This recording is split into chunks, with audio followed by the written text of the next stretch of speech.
Okay, guys, I'm gonna read something to you. Okay?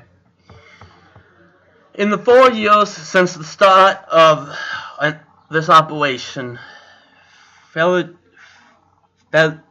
cannot pronounce that, Eagle, the government has steadily ramped up its campaign to silence individuals with military backgrounds, especially, coupled with the DHS dual reports on right-wing and left-wing, which broadly define extremists as individuals and groups that are mainly anti-government, reject federal authority in favor of state or local authority, or reject government authority entirely.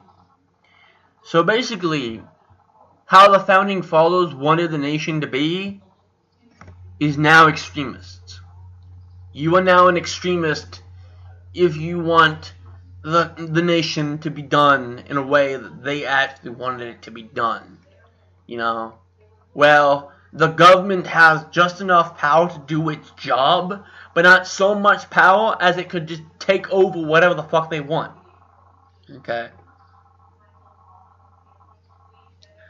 So, if you're okay with big government, they're okay with you. If you want it to be the way that the founding fathers wanted the nation to be done, you are an extremist, we're coming to get you. Okay. Let's see. These tactics have bode ill for anyone seen as opposing the government. So again, if you are freedom, liberty, you're a patriot, you are also on the hit list for the government. So I'm probably on the hit list because, making this video. One particular troubling mental health label being applied to veterans and others who challenge the status quo is opposition defiance disorder, or ODD. Basically, this is that the individual shows symptoms such as questioning of authority, the refusal to follow directions, stubbornness, and unwillingness to go along with the crowd, and the practice of disobeying or ignoring orders. Persons may also receive such a label if they are considered free thinkers. Free thinkers. So, oh my god, that's... I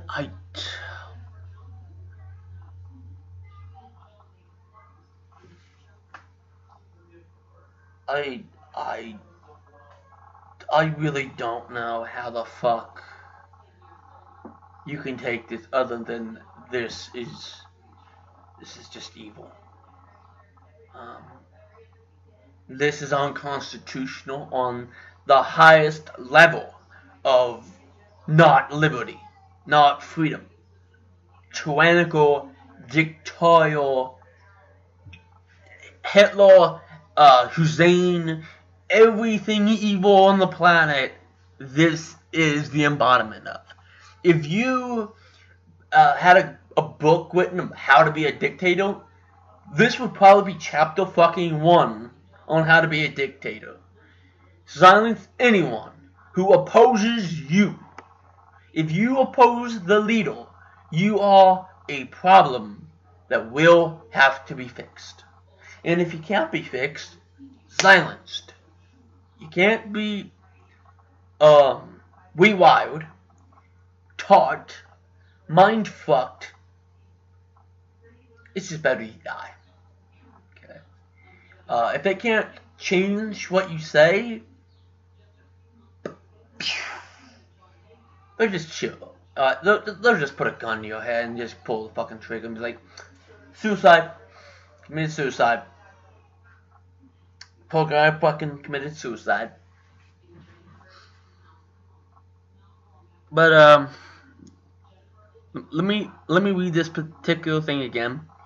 The unwillingness to go along with the crowd and the practice of disobeying or ignoring orders.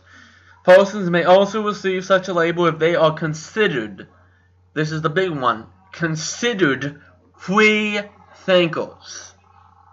Okay? Or don't follow the crowd. So, if you live in a neighborhood that's very religious and you're not religious, this applies to you. This applies to you perfectly, actually. Let's see. Nonconformists are individuals who are suspicious of large, centralized government. At one time, the accepted protocol among mental health professionals was to resolve the diagnosis of opposition defiance disorder for children or adolescents who showed uncontrollable defiance towards their parents and teachers. This is not a fucking problem. It's called being a goddamn patriot. It's because it's intelligent people knowing that, hey, shit's fucked up. Let's stop it from being fucked up. Okay. The case of a 26-year-old decorated Marine who was targeted because of his Facebook posts interrogated by government agents about his views on government corruption, arrested without warning, labeled mentally ill for subscribing to so-called,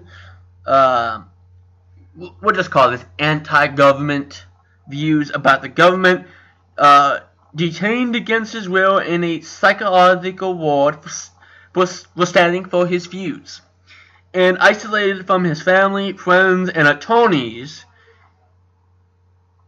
Again, unconstitutional. You're always supposed to be allowed to have an attorney. This is tyrannical. This is a police state. This is a dictatorship.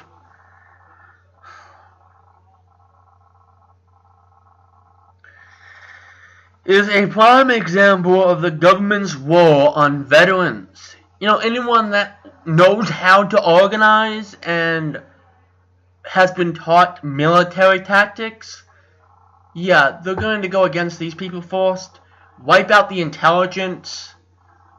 Anyone that can organize, anyone that knows how the structure of the military is, anyone that can tell you who to take out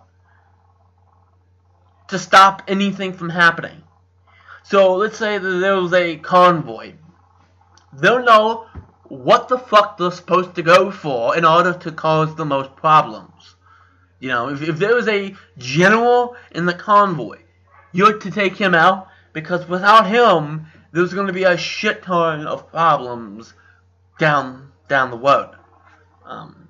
So take him out, and you're going to cause a whole bunch of problems. Okay? So they're going to take them out first. It's obvious. His case exposes the seedy underbelly of a government system that is targeting Americans, especially military veterans, for expressing their discomfort over America's rapid transition to a police state. Here is a news story by Washington Times about the individual. Apparently, the corporate media in the United States won't tell us this story. To understand how big this story truly is, John Whitehead of the Whippington Field Institute is the lead attorney defending the innocent victims targeted by the Obama thought police. Whitehead is quite famous for his defense of the Bill of Rights for the past several decades. This is big. Obama wants anybody to think like a brain-dead zombie while he transforms America into Oswald's 1984. Wake up. So, there it is. America is a police state. That is all.